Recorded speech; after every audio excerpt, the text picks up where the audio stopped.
महिमा गोसाई दर्शन पाई गुरु दर्शन पाई आज लक्ष लक्ष भक्त जनसाधारण आसिकी महिमा गादी पहुंचती। महिमा गादी महिमा धर्मर पुण्यभूमि उत्कल प्रदेश रे ढेंकानाल राज्य होची सबुठु पवित्र पुण्यभूमि।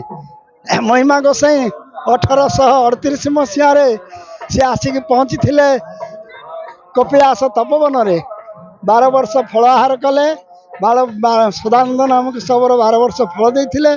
द्वितीय 12 वर्ष राजा भगीरथ महेंद्र बहादुर गोदुग्ध देले। प्रभु से जगार ही महिमा धर्म को उत्पन्न कले। महिमा धर्म आदिपीठ हूँ कपिलास तपोवन। तपोवन कथा बापा मैंने सब जानते। तेणु महिमा गोसाई 1876 मसीह यह लीला संवरण कले। जोरंदार धाम ता पूर्वर जोरंदार 21टा टंगी धुनी सब पकई।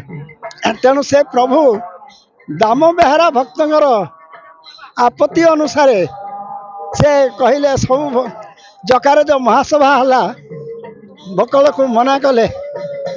भक्त मान को कहले तमें किए कौन मागिया कथा माग किए धन धन गोपलक्ष्मी मागिला।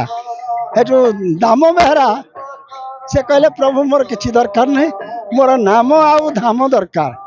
प्रभु अस्तु कहले पुण्य प्रचलन कले किए महिमा गोसाई 1911-12 मसीह एमाने कृत्रिम करके बकल पिंधा दृष्टि आज कौपुनीधारी बकलधारी 2टा समाज है। सिद्ध बड़ कृपा सिंधु बाबा महिमा गोसाई आज्ञा को शिरधार्य पालन करी कौपुनीधारी महिमा समाज को गहन भक्त माने समर्थन कर साहाय्य करिवारु आज कौपुनीधारी महिमा समाज बंची रहिला।